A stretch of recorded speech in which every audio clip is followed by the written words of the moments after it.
हनुमान, बालपन, शिक्षा एवं शाप।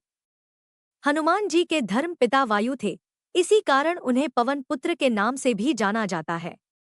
बचपन से ही दिव्य होने के साथ साथ उनके अंदर असीमित शक्तियों का भंडार था। बालपन में एक बार सूर्य को पका हुआ फल समझकर उसे वो खाने के लिए उड़कर जाने लगे। उसी समय इंद्र ने उन्हें रोकने के प्रयास में वज्र से प्रहार कर दिया। वज्र के प्रहार के कारण बालक हनुमान की ठुड्डी टूट गई और वे मूर्छित होकर धरती पर गिर गए। इस घटना से कुपित होकर पवन देव ने संसार भर में वायु के प्रभाव को रोक दिया, जिसके कारण सभी प्राणियों में हाहाकार मच गया। वायु देव को शांत करने के लिए अंततः इंद्र ने अपने द्वारा किए गए वज्र के प्रभाव को वापस ले लिया। साथ ही साथ अन्य देवताओं ने बालक हनुमान को कई वरदान भी दिए। यद्यपि वज्र के प्रभाव ने हनुमान की ठुड्डी पे कभी ना मिटने वाला चिन्ह छोड़ दिया। तदुपरांत जब हनुमान को सूर्य के महाज्ञानी होने का पता चला तो उन्होंने अपने शरीर को बड़ा करके सूर्य की कक्षा में रख दिया और सूर्य से विनती की कि वो उन्हें अपना शिष्य स्वीकार करें।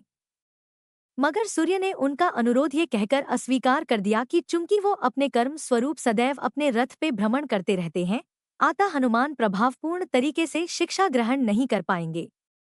सूर्य देव की बातों से विचलित हुए बिना हनुमान ने अपने शरीर को और बड़ा करके अपने एक पैर को पूर्वी छोर पे और दूसरे पैर को पश्चिमी छोर पे रखकर पुनः सूर्य देव से विनती की और अंततः हनुमान के सतात्य दृढ़ता से प्रसन्न होकर सूर्य ने उन्हें अपना शिष्य स्वीकार कर लिया।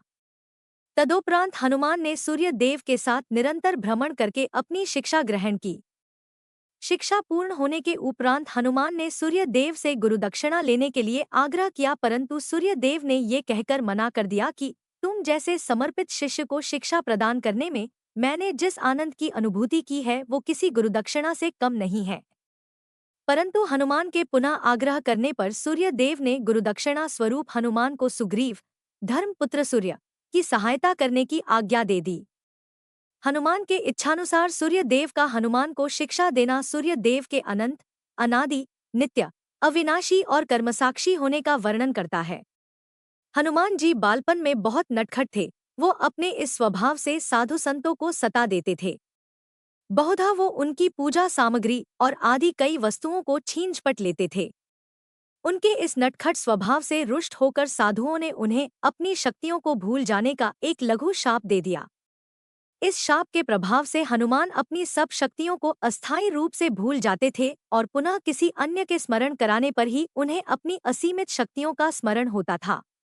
ऐसा माना जाता है कि अगर हनुमान शाप रहित होते तो रामायण में राम रावण युद्ध का स्वरूप पृथक, भिन्न, न्यारा ही होता। कदाचित वो स्वयं ही रावण सहित संपूर्ण लंका को समाप्त कर देते।